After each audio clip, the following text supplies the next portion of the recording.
It is what you feed your mind that which you'll be able to produce. As long as something's like a motor, there's no other way to scampal. Yeah, I want to see myself one of the best in South Africa. Welcome to the second episode ya of the dust. We are encouraging Bachabaro they are coming from the village. We talk to the unique people, but they motivate us around our village. We look up to. And on our second episode, Renale Oilonghoring is well known as Ntate, Babamba Muti as Letona. Meva Kalalevo Muti Jaga, Lawrence Mfolo. Ntate. Yeah. Rawamuhela. That's beautiful, my brother. Thanks. Omutelonghoring Waiti Tata Momuti. Hase gantsi mo eleng horeng e kare o tsena motse wa moretele wa butso re ntate ka paletona ke mang wa kare re motho a uitsi.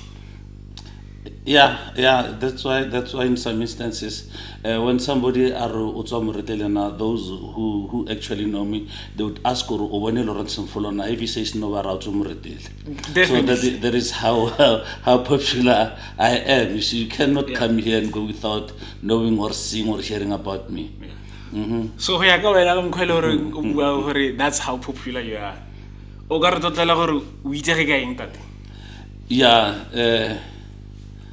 First and foremost, let me say right from the onset that I'm the son of the soil. I'm born and bred in this village, brought up by this community, and I allowed this community to mold me, to mold my character, to become the person that I am as of now. Well, leading in all areas of my life was actually my background, the kind of respect that I had for other people, young and old, and that's it. I hold all other people in high esteem, regardless who they are, their background, their religion, whatever. You know, I see people as people the way God sees them. Definitely. Yeah. Yeah, and then you work leading, which I can say leadership. Okay. Yeah. I can say you are my former teacher. Middle school. Good. You were one of the educators never passionate ka debate. Yeah. That's where you were also teaching us leadership. Exactly. Public speaking, in a way, it's a gift that you get from God. But however, there are public speakers that can be made. Fortunate enough with me, I can say it's something that was given by God, and I embraced it. And then I see public speaking as a vehicle, as a tool that each and every young person would need to express their innermost feelings, you see. Hence, I'm trying by all means to, activate that element in young people. Those are able to speak. Well, obviously, it's not everybody who can just stand up and speak publicly in front of people, Some people have got crowd phobias, you understand. But those who have it definitely should give you a chance, like I've done with many kids around here. I've got plenty public speakers that I'm proud of. Yeah. So, not anyone can just stand up and speak. But then, truly speaking, everyone will learn to yeah. So, boletse ba re ka bo diagnose ka eng go tlhoka panado e feng or ka irang. You are very much of a well-known public speaker.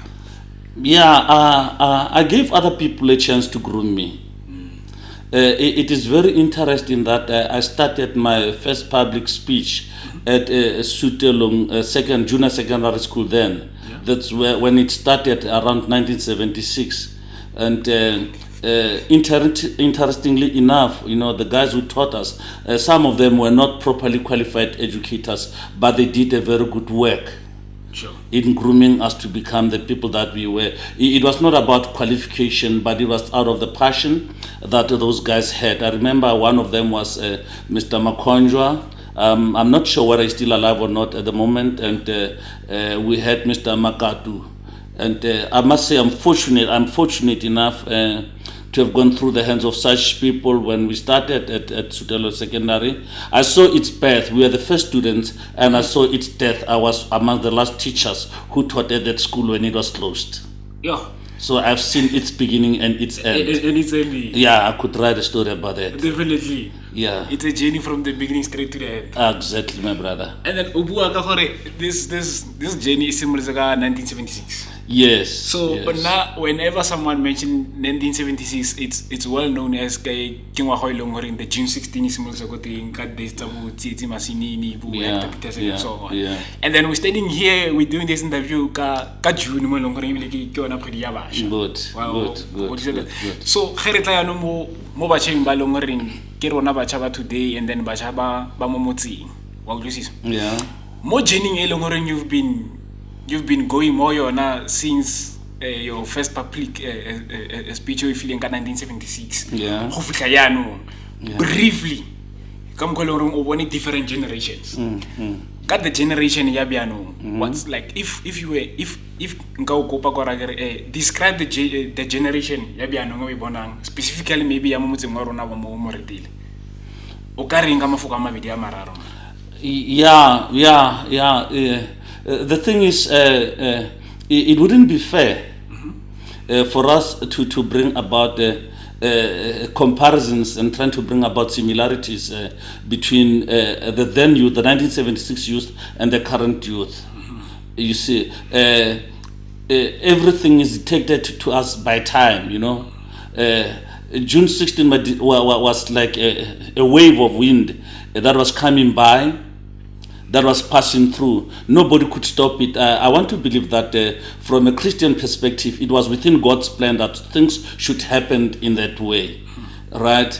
And the youth of 1976 fought against the unfair system of education that was imposed upon them. With a brick in their hand and a dustbin lid in their hand, they fought the government. But now today's youth is fighting a different battle. The education system, though it's not up to standard, has improved to a certain extent.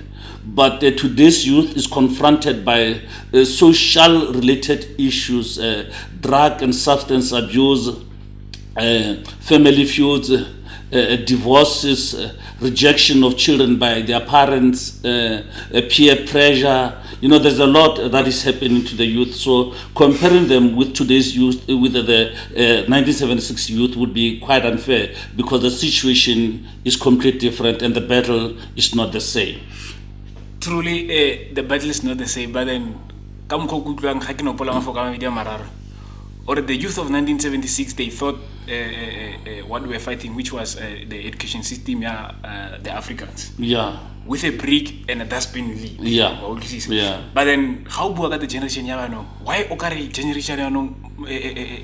If recently, matata lorang okare ngari is too much or avocate of it because ubuaka. Yeah. In essence, let me say that today's youth is confronted with many more serious problems compared to, like I was saying, I wouldn't like to compare them, but I'm speaking about comparison here in terms of bringing about understanding. Yes. Today, we are talking about youth heading families. We have young people becoming mothers and fathers of children they didn't give birth to. Yes. You see, we find children having to fend for themselves when parents are out there doing whatever that they are doing, having gone to Goli, gone to Joburg and stuff like that, and never coming back. We find young people being sacrificed between relationships of their parents, you know, where a mother or a father would sacrifice the joy and happiness of his or her children at the expense of a relationship, compromising the well-being of the children.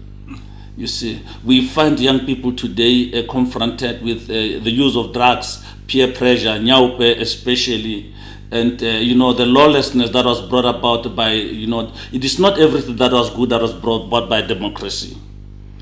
Some of the fruits of democracy are actually very negative. True. Like I grew up when we were beaten at school. Yeah. I went through corporal punishment. but today we spare the rod and we spoil the child. Yeah. And that's where the African child is getting to.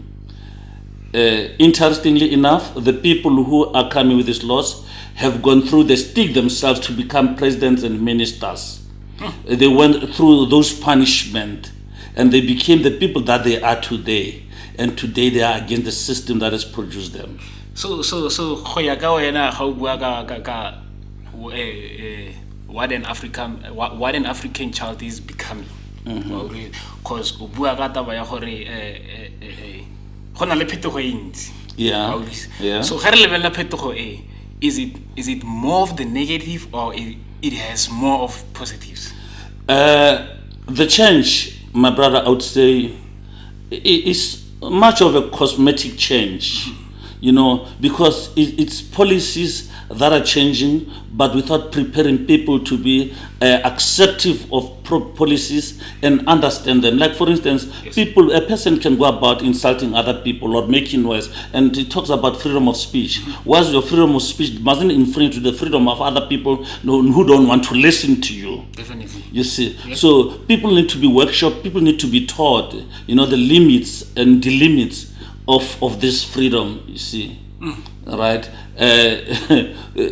When it was pronounced that daga would be legal, on the day it was pronounced, the following day at my school where I was working then, I thought that the toilets were on fire.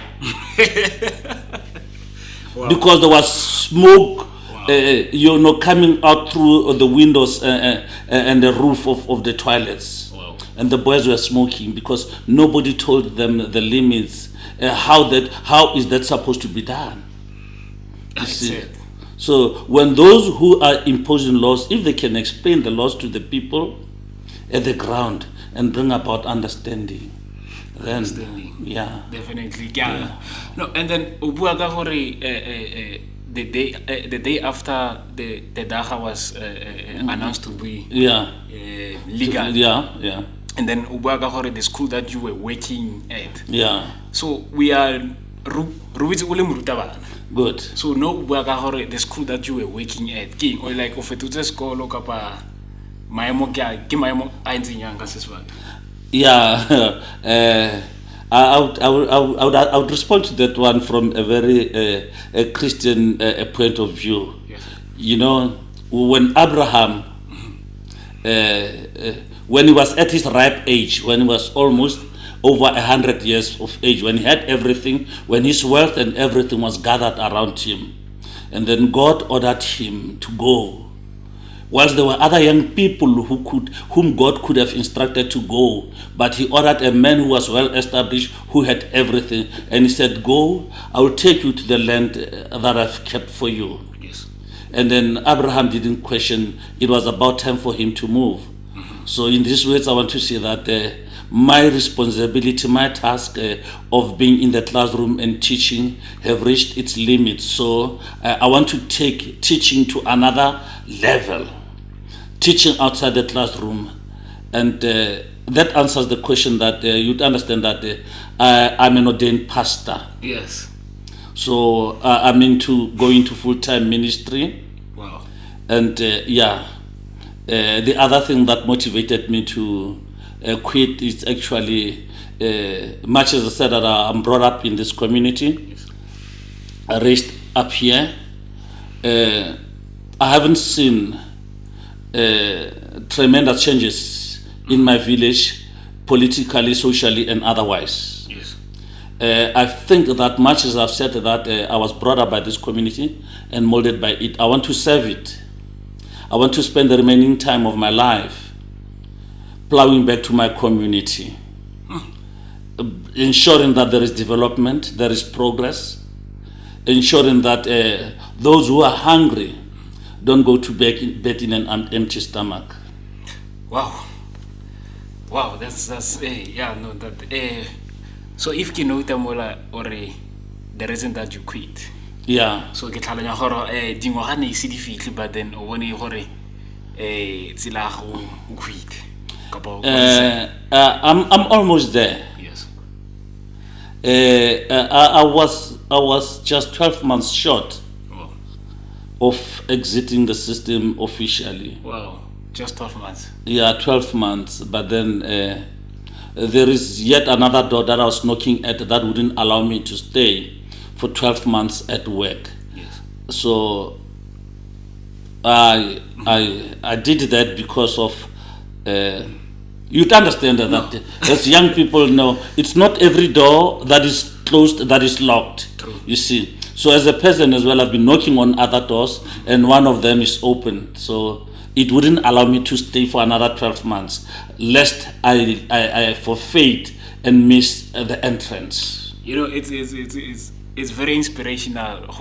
You were only 12 months left to exiting the system, but then you're knocking on doors. Yeah. And then kile mocha kile kana gore ke iputso o tsia ka that stamina sa gore at your age you still knocking on doors. It's not over Yes. up until God says it's over. It's not over up until God says it's over. You don't have to put yourself limits, Yes. because it's God who says, I foreknew you. I knew you long before you were placed in your mother's womb. I called you by name. I know the place and the time where you would be born. You see, I even know the number of hairs that are on your head. So it says it's only God who knows our destinations. True. You see, so He will never take you to a place where His grace is not there. So I still believe that there is a lot. I'm still employable. There is a lot that I can still do. There is a lot that I'm going to do. True. Yeah. There's a lot that you're still going to do. You were brought up by this community, but then development. Yeah. So if we were to talk about a development village, what kind of development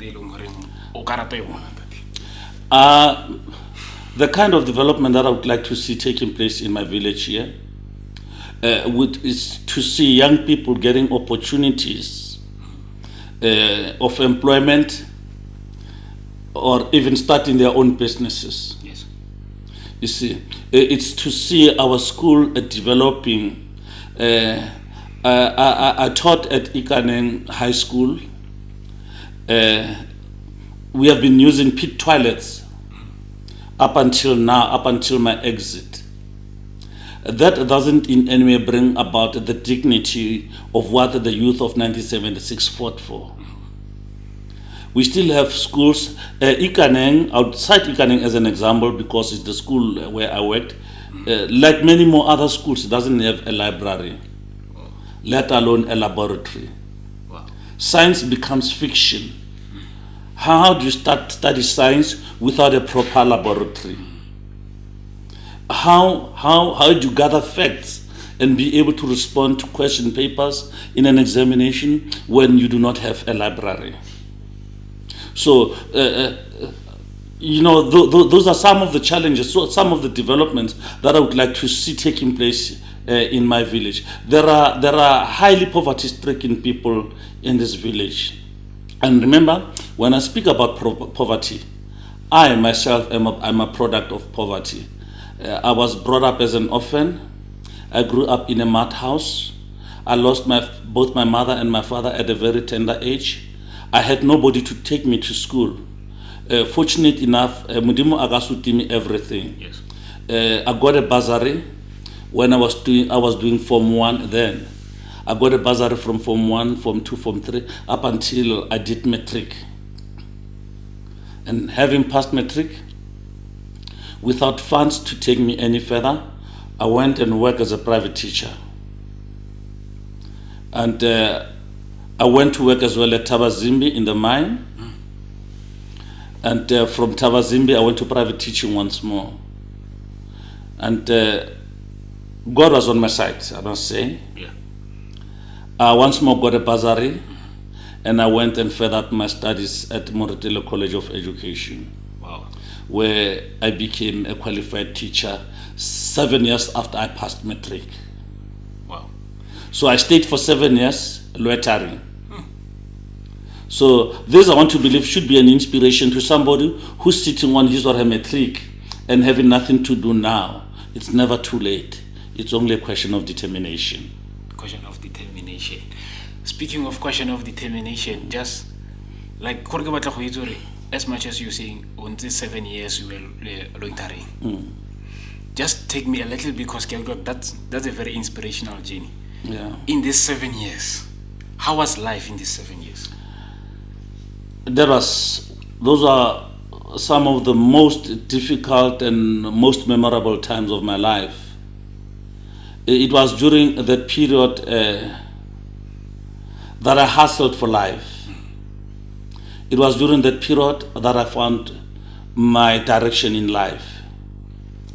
I went through various experiences, various challenges, but at the end of the day, it is out of that situation that I learned how to be compassionate, how to see other people, how to value other people around me. Yes. And when I went to college, I was a complete teacher, not in terms of a teacher in terms of material things, papers and stuff like this. Yeah. I was a complete teacher because the experience that I've gathered in life was actually making me the teacher that I was, the teacher that I'm still, the teacher that I would die being one. So, in these 7 years, it was one of the memorable moments of your life in which you faced the challenge and so on. Yeah. If you're comfortable, can you share with us some of the challenges that you had to go through in these 7 years? One of the most tragic experiences that I went through was the loss of my first wife. I was married to Petronella. Her maiden name was Trolani. That's my first son mother, the mother to Deborah Desmond. When I lost her, that was very tragic because I was still very tender and very young. Yes. And you know, family politics. My in-laws and my family were not seeing eye to eye. There were various reasons.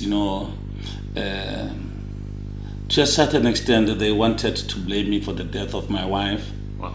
I never had time to mourn that. Wow. When my wife died, Deborah, my son, was 2 years old. And today, if I'm not mistaken, Deborah should be 34 or so. Yes. Yeah. Oh. So I had to raise up that young man alone. And that was, my very last year at college. I wasn't working. And yeah. But today it's just history. Well, You had to go through these other things in order to become a better person. God will put you through situations that would make you a better person. Yes. That's my belief. So, you understand that at that time, Yeah. your first wife, and then your son was 2 years old at that time. It was your last year go college. Yeah. What Yeah. kept you going that day? What kept you pushing? I believed in that God has a purpose with my life. Yes. To be honest, during the death of my wife, I was too suicidal. I wanted to commit suicide. But the other thing that kept me going was that if I commit suicide, then I'll be proving other people right when they are not. Definitely. So I had to stay for the sake of my truth. So this is to other young people out there, families and couples. If you are going through challenges, I want you to understand that you are not the first and you are not the last. Yes. Challenges are brought to us for us to grow up, to develop, to mature. I stood up situations that men much more bigger than me wouldn't stand at that time. Yes. And that's what made me the type of teacher, the type of man, Yes. the husband and father, Yes. a community member that I am. I'm not sure how many enemies do I have in the village, but I'm convinced I have none. Wow. You see? Yes. So but the khatir le go yeah no ke a go ka ruri o letona if ke botsa ka mkho e bile ke simoletseng ka go bua ro witse ja ka letona ro witse ja ka ntate Yeah. a tswa ka maina Yeah. Some call me Mayor. yes Those are just big names. definitely Yeah. People will affectionately call you the way they want, depending on how you portray yourself before them. true If you are negative, if you treat people with a negative attitude, they'll give you negative names. yeah Just like at school,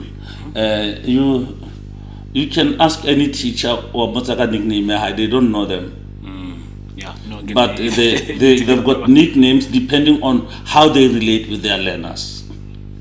You see? true So it's not only about teachers here. Every other, even in the family, you'd find that your children and their mother, but they've got a nickname that they use on you as their father because of the way you relate to them. yeah Maybe they'll go grab with a faro, you don't know. yeah Maybe they could be calling you Bradasti. Yeah. And then you don't know, that they call me Bradasti. Only to mean that you unalele role. Yeah, I was sharp. I was sharp. Okay. Yeah. So people call me differently and affectionately in that way, and it lifts up my spirit. I get comforted when they call me that way, okay and I like it. And then it is my desire not to disappoint them. true so pele re tla mo re bua ka wena we were talking about the kind of development that you would like to see mo motseng wa rona. Yeah. And o buile dilo di le ngatanyana mo eleng goreng I'm thinking ga ke di lebella it's mostly is going to take youth to carry out and deliver the kind of development eleng goreng tshwantse be teng mo motseng wa rona wa Moretele. That is true. But then there's a say that says, yes, you can take a donkey to the river, but you can't force it. But you can take the donkey to the river, but you cannot take the river to the donkey. Exactly. So as much as onale pono ya hore the development they got a moment in Warun, you understand? But then how do we get youth to engage in bringing the development moments in Maruna? Yeah. One other important aspect that I think as the leaders of this community that we need to do in fast-tracking development here, somebody somewhere in the leadership capacity must have a database of all the young people around our village. Yes. Wherein we'll have information relating to their age, their careers, qualifications, their trades, so that whenever there is a need of skills, then you don't go about and ask and call just the whole group of people and say maybe there's a water project that needs plumbers. Yes. Then you call the whole community, and then they come and fight over that. But when you've got information captured on the database, you can strictly call plumbers only. If it has got to do with electrical work, whatever, any other skill, if it's building, when opportunities open up, and then, people must know, we must have a source where we outsource our human resource in terms of young people. There's a lot of potential, there's a lot of skill in our young people, but it will hurt you if maybe there is an occupation that requires maybe a mechanic for that matter, and you are suitably qualified, but somebody has just been taken because we don't have information. Because of we don't have information. Yeah. because bašwa ba bantsi ba mo gae ba bua ka yona taba ya gore ba leka information, like information ga e ba fitlhelele. Yeah. And then like mo e leng goreng ke bona gore now there's a gap. So then how can we bridge that gap? Like I told you, the information gap that exists as of now can be closed up. I'm thinking about a situation where we have somebody who's taking responsibility of providing information to our people, either in a form of meetings, in a form of billboards, or in a form of whatever community platforms that we may be having, in all other ceremonies where, and there should be youth seminars, you see, where young people can come together, where they'll be able to share their hopes, their fears, where they can be able to share whatever opportunities that could be available. yes, But the youth on their own cannot be able to do that. They need someone more knowledgeable, more experienced to bring them together. true. And like I was saying, I'm ready to spend the remaining years of my life serving the people who have made me the person that I am. I want to embark on that, Yes, to call upon the youth, to work with them, yes, and ensure that as future leaders, they are well equipped to take over the leadership of South Africa. yes. And having to speak about the youth, they can't do it alone themselves. Okay. And then cause ke lebeletse gantsi youth ke batho ba leng gore they are more active in terms of the social media and so on. Because once I start speaking of social media, Yeah. definitely sure I'm speaking the language ya youth. Yes, You understand? yes. And then I must say I've noticed and then I've recognized gore o motho le go latela the motivation on social media and so on. Yes, I do. So would you say is that something that you're using as a vehicle of reaching to the youth? Yeah, currently that would be what I'm trying to use to touch, a few people that I'm not able to get into contact with physically, and the response that I get from young people is overwhelming. You see, it's overwhelming. Some of them would inbox me and then talk to me on issues that are very personal, and I would definitely treat such a matter as personal as it appears to be, motivate and inspire, and give whatever form of help to the young person on the other side. Wow. Oh, wow, that's nice. Lastly, I would like to ask that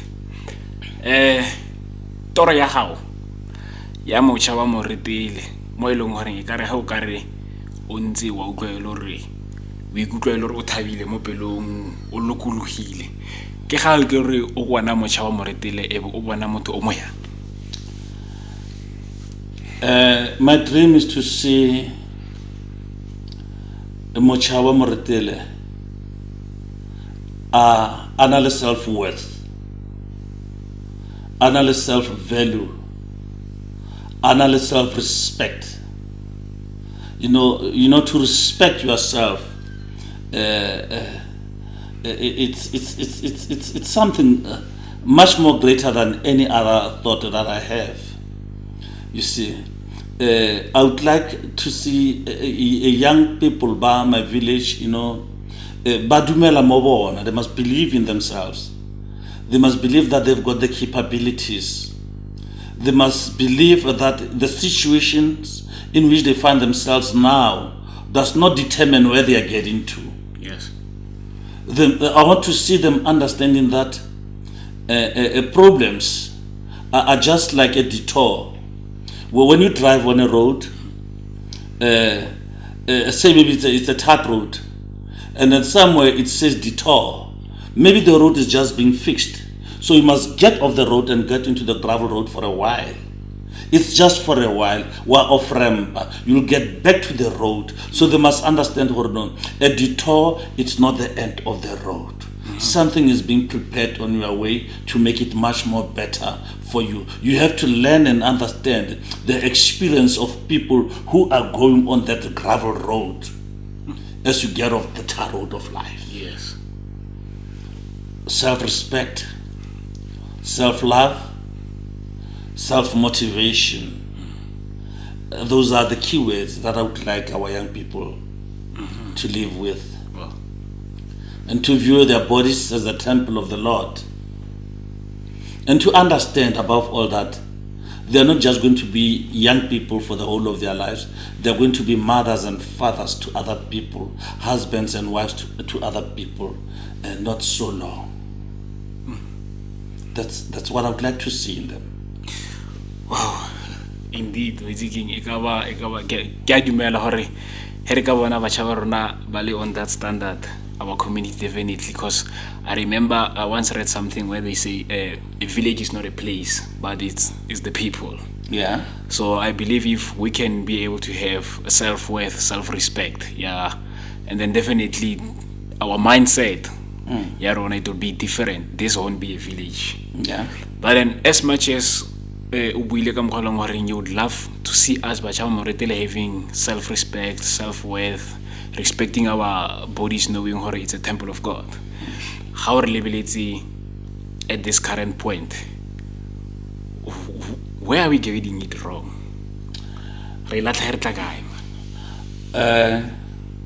The youth shouldn't be taking the blame on themselves alone. As parents, as leaders of young people, we've got ourselves to blame. We are setting wrong examples to our children and the society. We are most of the time not very good examples to our society. There are things that we do in front of other young people, not because they are not our children, so we don't care what they see or what they hear from us. Yet it takes the whole community to raise a child. And when other members of the community, as parents, somewhere we fail. We reject our children, we call them names, we don't give them love. Sometimes we even fight with their parents, with their mothers. We insult each other in front of them. We live in families that are not peaceful. And yet we expect that young person to go out of that house and become a better person in the street. That is not possible. Parents and leaders must lead by examples all the time and always. So whilst the youth is taking a bit of the blame, but what are we doing as parents? We must move away from "it's not my child" syndrome, "I don't care" syndrome. We must move away from that. Respect children for who they are. Groom them and love them. Some children don't have fathers and mothers. We are the people who must provide that to them. We must be examples of what fathers should be to those children and not to mislead them. Wow. I must say those are very, very, very powerful words, I'll say. Indeed, coming from a leader. Yeah, and then I think but ba long horeng ke di leader, cause after mafoko how nako bona as a leader ntate. After mafoko ao ke re ke atle kutle ba re mostly leaders are readers. Yeah. So ke a bona mo rentse mo there's quite a collection. Yeah. So I believe yeah, you are a reader. I do read. Even though most of the time as of now, because I'm growing spiritually, yes. I'm reading more of the material, spiritual material, because it is what you feed your mind that which you'll be able to produce. Definitely. You see, yes. So whatever you view on television, whatever you read in magazines and newspapers will be what will build you. Okay, bua gape ntate, it is what you feed your mind It is what you feed your mind with yeah, that you are able to that produce. you are able to produce. Indeed. You see? It is what you feed your mind that you are able to produce. Yeah. So, Ndate, would you encourage us as Bacha? Would you say it's important that we read? There's nothing. If you don't read, you just become empty. A person who doesn't read is just like an empty vessel. You read all the time, you read when you are home, you read when you are relaxing in the bathroom, you read when you are in the car, when you are in the taxi. You just keep on reading because reading refreshes your mind. It puts new ideas in you. It reminds you. Sometimes when I read, sometimes I don't read for myself. You'd see, I'll find myself reading and all of a sudden I've got an audience before me. As a public speaker, sometimes when I read something, I see myself applying it in public. Yes. So already I'm sharpening my oratory skills. Already I'm having an audience. As I read for other people. I'm already telling people, it inspires you because sometimes you don't just read for yourself. I don't read in order to satisfy my thirst for reading, Yes. but I read because I know I'll need this information. Wow. You wake me up at any time, you call me at any time, any situation. As a reader, you give me the platform. Yes. I'll hit the ground running. Wow. We shouldn't take that as self-praise, Yeah, no. But if sometimes if you don't blow your own trumpet, then somebody wouldn't blow it the way you want to blow it. So I know my worth. I cannot expect somebody to speak much more about me more than the way I can. Definitely. So you give me any situation, you give me, any pathetic, any situation, because of reading, I'll be able to handle that situation. Be it death, be it, counseling, ministering the word, talking to young people, talking to the elderly, joking for them, I always have something to say for everybody that I meet. Yeah. No, the first thing about Mfolo. Yeah. That I'm gonna give you a little bit of this platform. Keep level into the camera. Yeah. And go Moretile. Okay. Whatever that you wanna say to Moretile, please. All right. To the beautiful youth of my community, deep down from the place of my heart, where my heart belongs, I want to express my undying love for you. I want you to understand and know that it is my wish to see you somewhere. It is my wish to see you developing. It is my wish to see you growing and becoming the people that God intended you to become. Don't despair. Don't lose hope. The situation in which you are now doesn't and cannot determine where you are getting to. In case you have fallen along the way, stand up, dust yourself, hit the road again. You are going to make it. Don't doubt yourself. You've got the potential. Keep on going. You have the potential. Keep on going. Yeah. That's it.